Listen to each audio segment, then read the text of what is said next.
Hello and welcome to the show. Thank you for your view. I appreciate you. This video, I'm going to show you how to loot saddlebags off of stranger horses without ever getting kicked.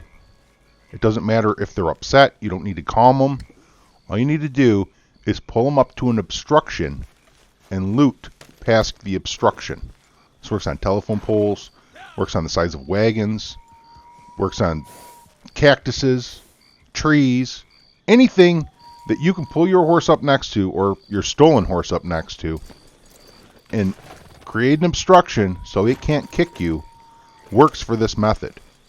Now, the first couple times I loot these horses, my inventory is quite packed full with loot.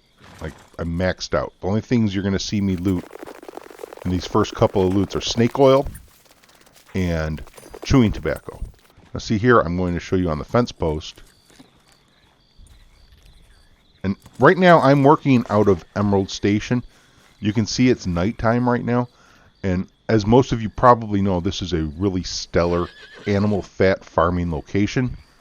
However, animal fat is only really available during daylight hours when the ducks and the geese are spawned.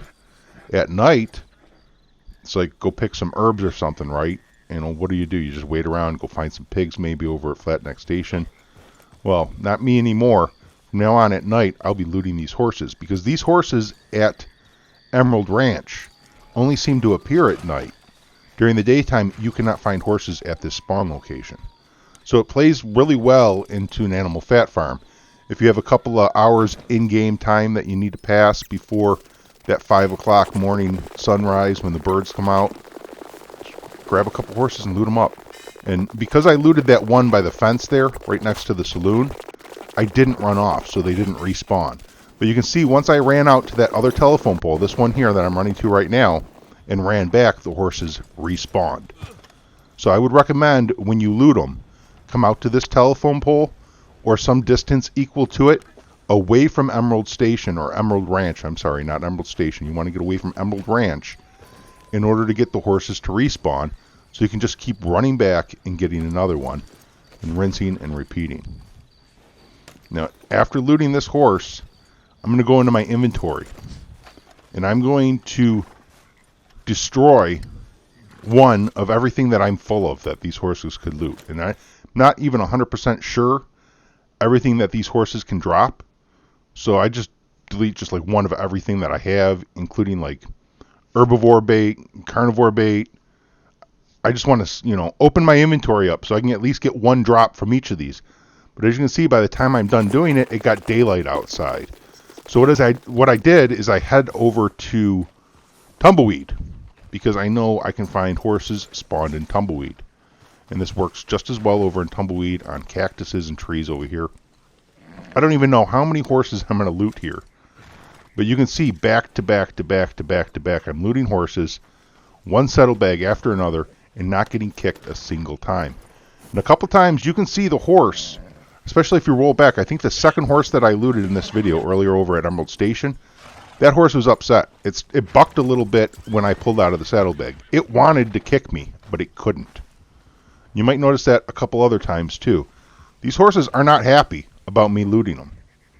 Normally, you definitely get kicked after looting the first saddlebag when you go and try the second one. That's the norm. Like, you got to ride them around, you got to calm them down. It seems to take ages to try and loot the second saddlebag. This method, you'll get them both quick and easy. And as you can see, I picked up a wanted level when I stole the horse in Tumbleweed. What I recommend then is just run a little further out, which doesn't hurt anyways because it helps the horses respawn for you, so you have a constant supply.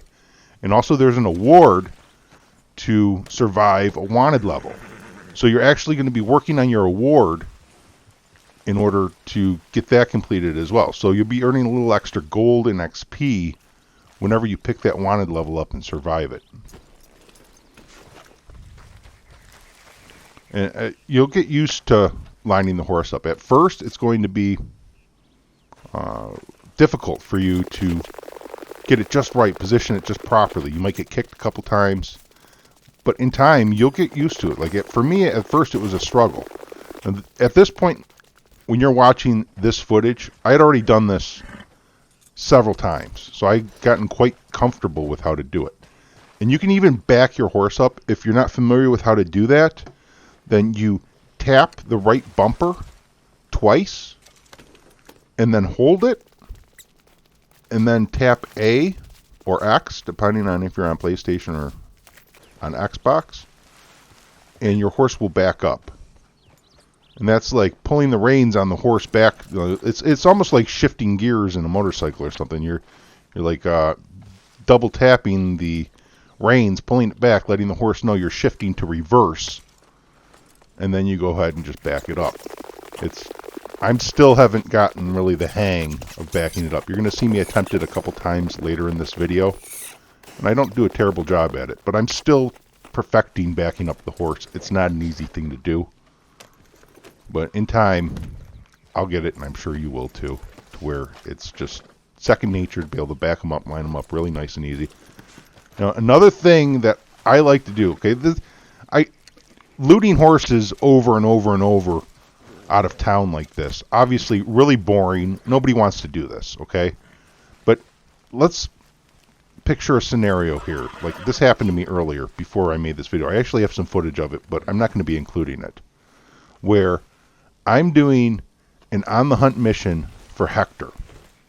And it's the one telling me to go over to Cholla Springs to kill the cougar.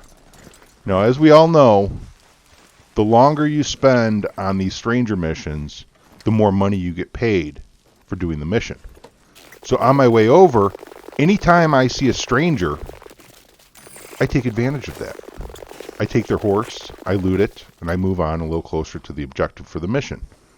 I don't know, I might have seen 3-4 strangers on the way there. And I'll show you in a couple moments in this video how I go about getting a stranger off their horse and looting their horse without having to deal with the law, because that's a pretty important aspect of it. You don't want witnesses running around calling the law all the time. And I know that I just explained to you, in Tumbleweed here this works out, but it works in Tumbleweed because you can just run away from the spot. They don't really follow you. If you're in the middle of a stranger mission, you might not want to pick up the wanted level.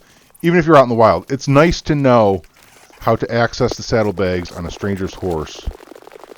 And I'm about to show you right now. Okay, the trick to what I do is I like to jump on their horse from my horse, or run up to them and pull them off their horse and jump on their horse. Then get my lasso out and lasso them. And then drag them off to some isolated area where nobody's going to witness that they're dead. And see to it that they die. Loot their body. And then I'm going to loot the horse as well. So I'm actually getting a third loot out of this. Sometimes you might pick up like a bitters or something off of those strangers. They tend to have less likelihood to give you an object, but they can drop on occasion something good for you. You won't get any treasure maps from them, unfortunately. Now, I haven't tried this on a lawman's horse. I would imagine it would work just the same, but someone said you can't loot lawmen anymore either. I don't know. I haven't really farmed lawmen in so long. I'm not sure what's changed about them. So I'm not 100% sure if this works on lawman horses. You guys drop a comment down below. Let me know. Can you do this with a lawman horse? A law dog? And here you see I actually squeezed in between the cactus and the horse. And he still didn't kick me because there just wasn't room for him to do so. And here I got off my horse first. Pull the guy off. Get on his horse. Lasso him. Drag him off somewhere safe for me. And do my business. Get those loots. I am pretty impressed with the rate at which I was able to fill up on chewing tobacco and snake oil while doing this video. Well, the drop rate for it is pretty high. And I was looting a lot, where that was the only thing that I could pick up. You saw at the beginning of the video. That's the state I was in most of the time I was looting. It wasn't until after deleting a whole bunch of stuff that I was able to come in and get the varied amount of loots that I'm getting. But I think I've picked up as much as like 5 or 6 items off of one horse, including, a bag of money. One time I looted a horse. It had like $1.50 on one side and $1.50 on the other side. I got $3 cash off the same horse. So it's something to keep in mind when you're out there gallivanting around. See what there is to loot for yourself. All right, thanks everyone for viewing, commenting, subscribing, liking, sharing, and especially thank you for joining. I'll catch you all next time. Until then, happy hunting and happy trails.